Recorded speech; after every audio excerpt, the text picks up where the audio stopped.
tenho ficado muito preocupada com o discurso religioso na TV.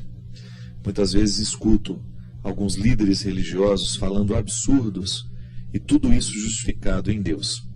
Como nós podemos lutar para que esta imagem de Deus não seja ensinada de maneira tão errada, associando diretamente a salvação com o dinheiro, o dízimo como promessa de redenção e de libertação para aquele que oferece? Sei que muitas vezes o dinheiro é necessário, mas não podemos dizer que o dinheiro que entregamos é a certeza de que Deus estará conosco.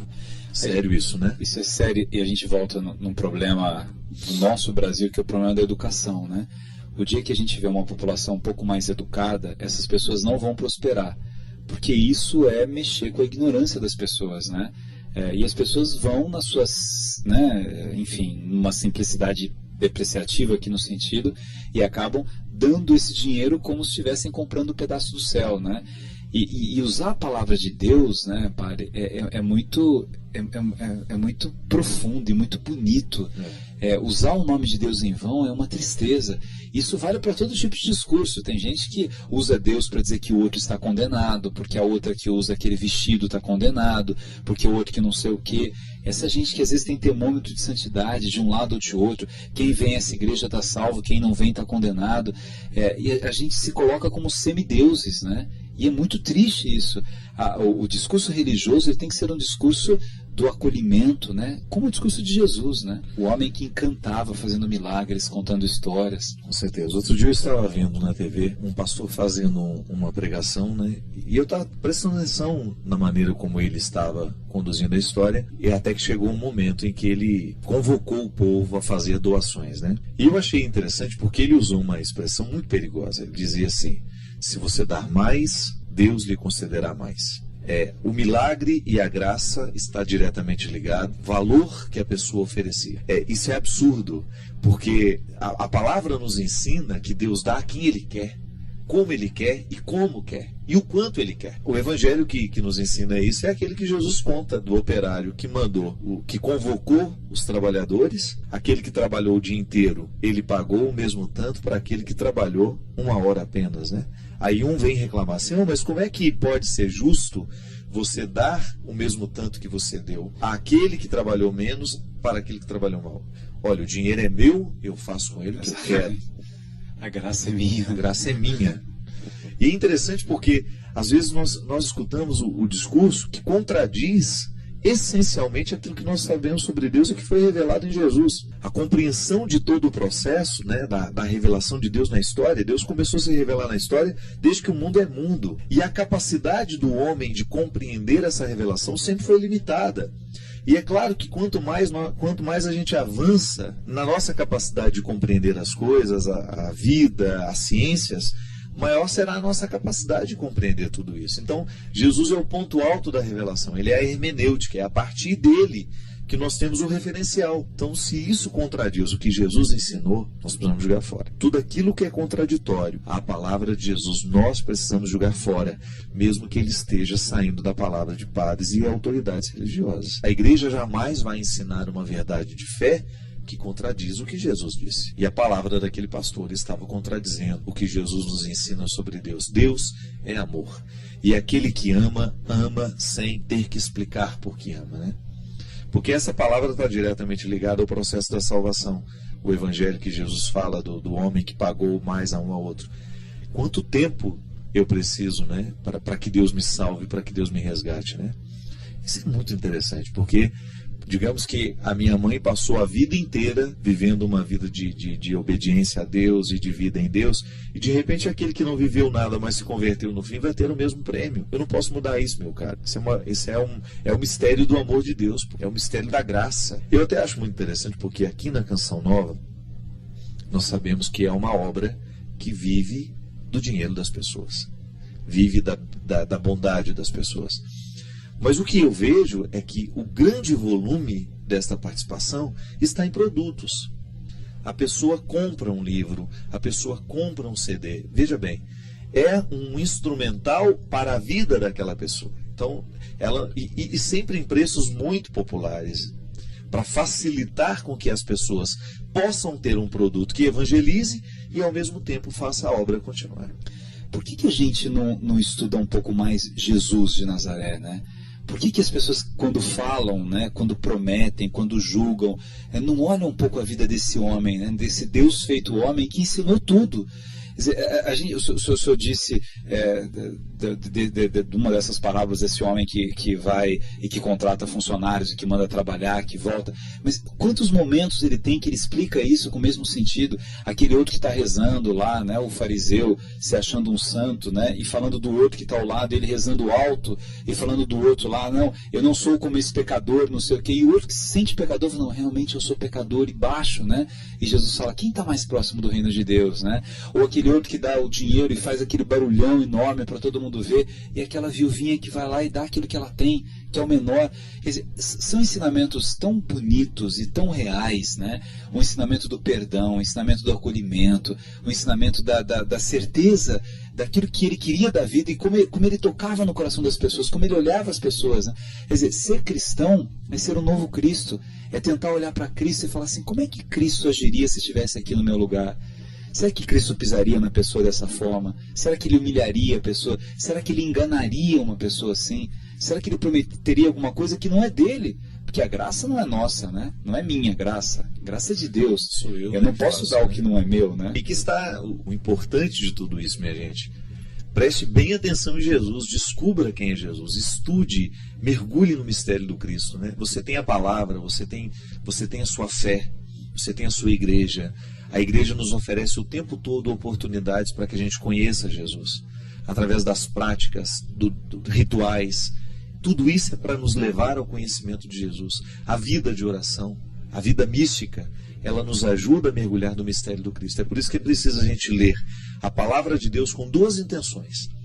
Com interesse de curiosidade, de conhecimento daquele que está ali como centro da nossa fé, e também uma leitura mística. A leitura curiosa é aquela que vai nos falar, nossa, Jesus nasceu naquela região, quem eram essas pessoas, esses nomes estranhos, né, que muitas vezes giram em torno do Evangelho, os saduceus, os judeus. Você vai ser curioso, vai pegar os Evangelhos, vai ler com curiosidade, de um estudioso mesmo, saber os lugares, olhar nos mapas lá. Toda a Bíblia sempre tem um mapa que nos mostra a Palestina, os lugares por onde Jesus andou. Você vai descobrindo, com esta curiosidade, um pouco mais do Jesus que você ama. E depois na leitura mística, quando você vai permitir que aquela palavra atinja o seu coração para mudar o seu jeito de ser. Ser cristão é ser um Cristo de novo. E aí, meu amigo, a partir do momento que você tem o conhecimento que a palavra lhe dá, e você tem a experiência mística de Jesus, ninguém vai lhe enganar. Você nunca mais vai cair no golpe. Você nunca mais vai ser enganado. Você nunca mais vai ser refém, muitas vezes, de uma religião que está usurpando e retirando, de maneira, muitas vezes, desonesta e comercial, aquilo que é o sustento do nosso povo. Nosso povo é um povo simples, né? E é lamentável a gente, muitas vezes, ver que a pessoa passa fome para entregar nas mãos do líder, né? Ô padre, e essa forma de falar de Cristo também, eu acho que os pais, eles têm que se preocupar em aproveitar esse Cristo tão bonito, né, de uma decisão de amor tão profunda pelos homens, né, desse projeto de salvação, desse plano de Deus, e apresentar esse Deus que é o Deus que cria, que é o Deus que salva, que é o Deus que santifica, que é o Deus que acolhe.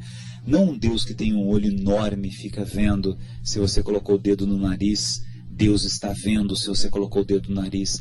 Deus está vendo se você pegou o pedaço do bife. Deus, quer dizer, você acaba... E a educação é tudo. Você também disse no começo aqui, quando a gente vai ficando mais velho, é mais difícil de mudar. A criança está com os poros abertos, né? Se você construir uma imagem desse Deus vingativo, desse Deus impiedoso, desse Deus maldoso, né? Quer dizer, o seu filho vai chegar num momento que ele vai ter pavor disso, porque ele vai querer buscar algum lugar que ele possa esconder desse Deus, né? E o sentido desse Deus amor é completamente diferente. É o amor que transforma as pessoas. É o amor que muda, é o amor que dá significado à vida. A nossa vida, ela só tem significado porque algumas pessoas nos amam e a gente ama essas pessoas. Senão a vida seria um horror.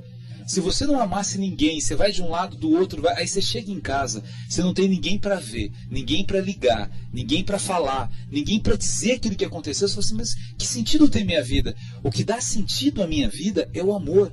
E o autor da vida, que é Deus, ele só pode ser a plenitude do amor. Senão, o que daria sentido à vida é a vingança. Aí Deus seria o Deus da vingança. Se a gente achar que o que dá sentido à vida é o ódio, Deus é a essência do ódio. Agora, se a gente acredita que a essência da nossa vida, o significado da nossa vida está no amor, e se a gente acredita que Deus é o autor da vida, a gente só pode compreender Deus, e a gente só pode falar de Deus por meio do amor. Não tem outro discurso, né? Não tem outra palavra que possa nos aproximar mais disso. A verdade, a palavra de João é muito bonita, né? Deus é amor. E quando ele nos diz isso, ele resolve todos os problemas que muitas vezes nós temos no processo da compreensão de Deus. Então, fere o princípio do... E olha, às vezes a gente fala de amor, a gente precisa evocar o significado mais profundo do que a palavra nos sugere, que é o amor ágape, o amor que nos compromete, o amor que nos coloca à mesa juntos, né? Todo mundo tem fome quando está à mesa. E o objetivo de todos é saciar essa fome. E o amor perpassa o momento que nós saciamos essa fome, porque eu não quero saciar apenas a minha fome. Eu quero que o outro também sacie a sua fome. Gabriel, e quando nós somos muitas vezes educados nesta imagem de um Deus opressor, de um Deus punitivo, nós nunca vamos conhecer a dimensão libertadora da religião. Mas a gente nunca descobre toda obrigação. A vida é cheia de obrigações. Nós não queremos cair nessa ilusão de que nós vamos viver uma vida sem obrigações. Isso é bobagem. A escola impõe obrigações, o trabalho impõe obrigações e a religião também. Agora, se a gente não descobre a dimensão redentora que a obrigação pode me trazer, a gente vai viver oprimido. E o filósofo já dizia, né, que o ateísmo nasce no mundo justamente no momento que nós descobrimos que o Deus que nos foi anunciado é pior que nós. Se a religião não fizer bem, tem alguma coisa errada. Você tem que ir para uma igreja e sair melhor. Você tem que ir para um sacramento, você tem que sair melhor, porque senão tem alguma coisa errada, né?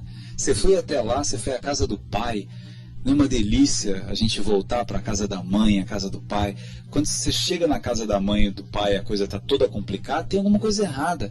E o nosso pai e a nossa mãe terrenos são imperfeitos, Deus é perfeito. Então se você chega na casa do pai, e se você sai pior de lá, você sai com raiva, você sai querendo julgar as pessoas, tem alguma coisa errada acontecendo. Não pode ser assim, né? Religião vem de religar, ligar, fazer a nossa ligação com Deus. E essa ligação é tão bonita, né, padre? Porque é claro que a gente vai errar, a gente vai reclamar da vida, a gente vai ser imperfeito, a gente vai ter teimosia. Os nossos defeitos não vão embora na hora que a gente gostaria que eles fossem, né? Nós somos humanos demais. Diz Padre Fábio de Mello, para entender esse monte de coisa, né? Mas assim... Humanos demais, santos de menos. Humanos demais, santos de menos. Mas é tão interessante assim que a gente vai percebendo que, mesmo nessas imperfeições, a religião vai fazendo alguma coisa que vai me transformando numa pessoa melhor. É tão bonito a gente ouvir testemunhos de pessoas que falam assim, olha, depois que eu comecei a acompanhar a Canção Nova, eu parei de brigar com meu marido, eu parei de brigar com a minha mulher, eu parei de beber, eu parei de não sei o quê, a minha família ficou diferente, eu paro de implicar muito com as pessoas, eu começo a ouvir aquelas pregações e aquilo toca no meu coração, eu deixo lá aquela música que bem faz aquela música dentro de mim, né? E às vezes é interessante que a música, isso é uma coisa bonita da palavra de Deus, né? Eu estudo a palavra de Deus e eu me encanto e me transformo com ela, que são duas coisas, né? A música tem isso. Às vezes você ouve uma canção e você presta muita atenção na letra. E até prestando atenção na letra, compreende um pouco a letra. E aquela letra te faz muito bem. Às vezes não. Você não presta atenção na letra e a música te faz bem mesmo assim. Do mesmo jeito. Aquela musicalidade toca na alma, se sente mais leve, né? E a religião tem que fazer isso. É esse caminho que eu tenho, né, de percepção de que essa ponte que me leva à felicidade está ali, né? Eu tenho que dar os passos para cruzar essa ponte, né? Cada vez mais, padre, acredito nisso, que a gente vai mostrar Jesus pela docilidade. É a forma doce que a gente vai tocar no coração das pessoas, que a gente vai compreender o tempo das pessoas, que a gente vai perceber as pessoas como elas são. Obrigado pela oportunidade que você me deu de mais uma vez conversar com você, de entrar na sua casa, de entrar na sua vida. Derrame sobre todos nós a bênção do Deus Todo-Poderoso, Ele que é Pai, Filho e Espírito Santo.